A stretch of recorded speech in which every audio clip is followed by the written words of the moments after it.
Para hadirin sekalian, saya sadar bahawa sebahagian besar daripada warga polis di Raja Malaysia telah bertungkus lumus bekerja dengan penuh komitmen, dengan mengenepikan kepentingan pribadi dan berkorban mengembeling tenaga untuk menghasilkan perkhidmatan yang berkualiti demi menjamin polis di Raja Malaysia terus unggul, berwibawa dan disanjungi. Malangnya ada sekelompok yang lain menjadi petualang yang sanggup menggadai maruah diri dan pasukan. Ada yang terlibat dengan jenayah, dadah, rasuah dan penyalahgunaan kuasa. Justru secara sedar atau tidak, mereka itu telah menarik pasukan sedikit demi sedikit ke lembah kehancuran. Perbuatan dan perlakuan negatif tersebut mesti disekat. Saya ingin menegaskan bahawa saya tidak akan bertolak ansur dengan perlakuan sedemikian rupa. Sesungguhnya saya hairan ke mana hilangnya kesetiaan sebilangan mereka ini kepada pasukan. Sedangkan pada setiap tahun ikrar taat setia telah dilepaskan. Mungkin ikrar tersebut hanya menjadi satu mokri semata-mata. Perlakuan dan amalan mereka sungguh bercanggah dengan janji yang dilepaskan. Di sinilah letaknya kepentingan meningkatkan integriti. Dalam hal ini pasukan bersungguh-sungguh dalam usaha mewujudkan budaya integriti di kalangan warga PDRM. Peningkatan integriti ini adalah sangat penting kepada survival PDRM. Usaha ini memerlukan penglibatan semua pihak, terutama sekali ketua-ketua atau pegawai-pegawai pemerintah di dalam pasukan. Golongan ini perlu segera berubah supaya tidak menjadi umpama ketam menyuruh anaknya berjalan betul, sedangkan Allah sendiri tungsang dan menyeleweng. Saya melihat berleluasa masalah disiplin ini adalah kerana satu, kegagalan ketua mengawal dan menyelia pegawai bawahan. Dua, budaya takut untuk menegur kesalahan pegawai bawahan. Dan ketiga, budaya takut untuk mengambil tindakan tata tertib terhadap pegawai bawahan.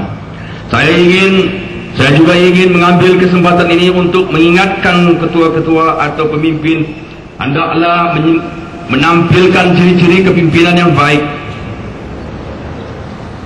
Kepimpinan yang harus diamalkan ialah sentiasa mendampingi orang bawahan, bertemu dan berjumpa dengan masyarakat, perlu mengambil tindakan proaktif dengan mengubah sikap negatif anggota bawahan, tidak melibatkan kepentingan diri dalam apa jua tindakan yang berkaitan dengan tugas, berkhidmat tinggi dan sentiasa berusaha untuk menambah baik mutu perkhidmatan.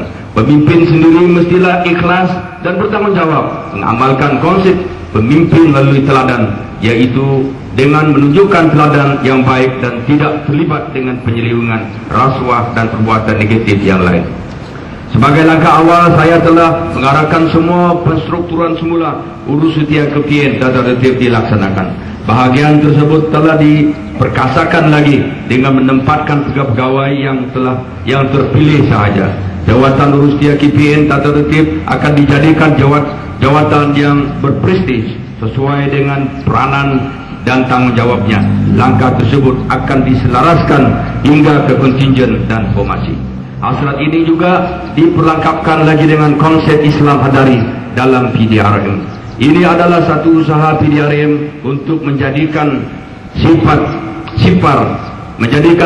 PDRM sifar rasuah, berintegriti dan berkeupayaan tinggi. Blueprint konsep Islam Hadari di dalam PDRM telah diserahkan kepada Yang Amat Berhormat Perdana Menteri baru-baru ini, yang jelas membuktikan kesungguhan PDRM. Saya berharap warga PDRM walau di manapun berkhidmat hendaklah memberi perhatian serius terhadap perkara tersebut. Para hadirin sekalian, satu perkara lagi ialah jenayah. Jenayah dan polis tidak boleh dipisahkan. Orang ramai akan hilang keyakinan kepada PDRM jika kadar jenayah meningkat. Orang ramai rasa tidak selamat dan berada di dalam ketakutan. Justru itu menurunkan kadar jenayah dan peningkatan kadar penyelesaian kes mestilah dijadikan core business setiap warga PDRM.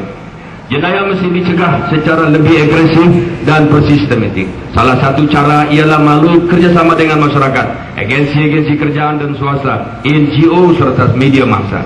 PDRM tidak boleh berdiam bersendirian mengatasi masalah jenayah di negara ini.